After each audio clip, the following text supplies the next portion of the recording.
बता कैसे आना हुआ यहाँ पे। दीदी, आपको तो पता है ना मैंने अपनी छोटी बहन को कैसे कैसे पाला है बिना माँ बाप के। अरे ये कैसे भूल सकती हूँ बेटा। तुम्हारे बचपन में माँ बाप गुजर जाने के बाद तुमने अपनी बहन के इतने लाड प्यार से पाला है। अरे उसको पढ़ाने लिखाने के लिए तो तुमने अपनी पढ़ाई कुर्बान कर दी। लेकिन ये बताओ परेशान क्यों हो? दीदी, परेशानी मेरी बहन ही है। बहन है परेशानी? क्यों, क्या कर दिया उसने? दीदी क्या बताऊँ, वो कई दिनों से हॉस्टल में जिद कर रही है पढ़ने के लिए। तो इसमें परेशानी वाली क्या बात है? भेज दे उसे हॉस्टल। अरे पढ़ने लिखने में अच्छी है, अच्छा खासा और पढ़ लेगी, तेरा नाम ही तो करेगी रोशन। दीदी आपको तो पता ही है आजकल का माहौल कितना ज़्यादा ख़राब है। यहाँ पर 5-5 साल की बच्चियाँ तक सेफ नहीं है दीदी। उनके साथ रेप बलात्कार सब कुछ हो जाता है। देख बेटा, तेरा कहना सही है, तू उसका भाई है, तेरी चिंता भी जायज़ है।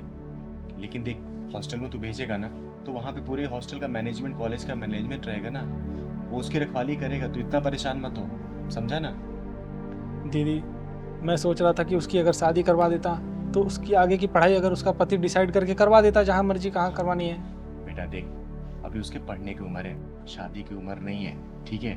और जो लड़कियां ना शादी से पहले जितना पढ़ लेती है ना, शादी के बाद घर गृहस्थी में इतनी उलझ जाती हैं कि पढ़ाई लिखाई कंटिन्यू नहीं कर पाती, समझा? दीदी अब मुझे बाहर किसी पर विश्वास नहीं रह गया है। अब उसे आप ही चल करके समझाओ।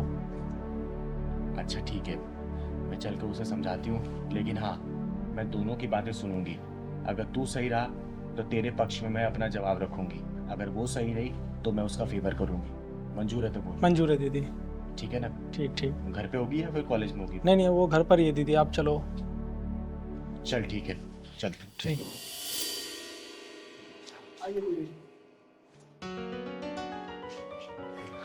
तो पढ़ाई चली है। अरे चिंगारी दीदी, आप यहाँ? नमस्ते। नमस्ते नमस्ते। आइए ना, बैठिए। और बता, पढ़ाई कैसी चल रही तेरी? दीदी बहुत अच्छी। बैठ बैठ। आपके लिए पानी लेके आऊँ? अरे नहीं नहीं, पानी की कोई जरूरत नहीं है, आज मैं तुझसे बात करने आई हूँ। बात करने आए हो? लेकिन क्या दीदी? पता है, आजकल तेरा भाई ना तुझे और तेरी पढ़ाई को लेकर बड़ा परेशान रहने लगा है। लेकिन दीदी मैं तो बहुत अच्छे नंबरों से पास हुई हूँ, इसीलिए तो मैंने भैया को बोला है कि मुझे बाहर हॉस्टल में भेज दीजिए पढ़ाई करने के लिए, लेकिन यही नहीं मान रहे हैं। आप ही कुछ समझाओ ना दीदी इन्हें। बेटा, मैं इसी सिलसिले में यहाँ तुझसे बात करने आई हूँ। एक बात बता, तू बाहर हॉस्टल में जाकर क्यों पढ़ना चाहती है? दीदी क्योंकि मैं जो पढ़ाई करना चाहती हूँ ना, वो बाहर के हॉस्टल में यहाँ से बहुत बेहतर तरीके से होती है। बेटा, यहाँ पर भी अच्छे कॉलेज है, अच्छे इंस्टीट्यूट है, तू यहाँ पढ़ाई कर सकती है। डेली तेरा घर से आना जाना भी रहेगा, तेरा भाई भी तुझे लेके परेशान नहीं रहेगा। पर मैं जो पढ़ाई करना चाहती हूँ वो यहाँ के इंस्टीट्यूशन में उतने बेहतर तरीके से नहीं होती जितना कि बाहर हॉस्टल में होती है।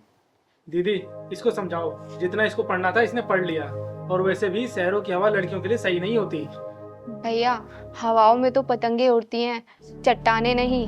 बेटा, जब पानी के बहाव तेज होता है ना, तो बड़े से बड़े चट्टान को भी अपने साथ बहा के लेके चली जाती है, समझी?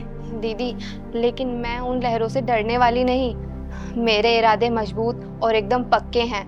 चाहे कोई भी आ जाए, मैं किसी से डरने वाली नहीं, मैं अपनी पढ़ाई पूरी करके मानूंगी। बेटा, मैं तेरे जज्बातों का सम्मान करती हूँ, लेकिन तेरे भाई का चिंता होना भी ये भी जायज है, समझी?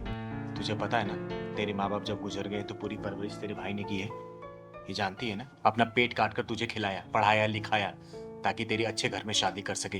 तो ये जो परेशान हो रहा तुझे लेके ना, इसके बाद भी जायज है, समझी? हाँ दीदी, मैंने अपने भैया को ना बहुत मेहनत करते हुए देखा है, इसीलिए तो मैं आगे जाके पढ़ाई करना चाहती हूँ ताकि भैया को इतनी मेहनत ही ना करनी पड़े। दीदी इस बार मेरे इरादे इतने मजबूत हैं कि मैं अपनी पढ़ाई पूरे किया बिना नहीं मानूंगी। बेटा, मेरी बात मानना तो अपनी बहन को हॉस्टल भेज दे पढ़ने के लिए, क्योंकि इसके इरादे बहुत मजबूत है, और जिनके इरादे मजबूत होते हैं ना, वो कभी भी अपने रास्ते से डगमगाते नहीं है, समझा? और देख, दूसरे शहर में जा रही है ना, तो हर संडे संडे इसे मिलने चले जाना। और फिर भी अगर तुझे लग रहा है, तुझे डर है किसी चीज़ का अपने मन में ना, तो ये चिंगारी है ना बेटा, किसी भी चीज़ की दिक्कत परेशानी हो ना, तो एक फ़ोन करना, पूरा किन्नर समाज का हुजूम तेरे हॉस्टल पहुंच जाएगा, और उसके बाद क्या होगा ये तो पूरी दुनिया जानती है, समझा बेटा?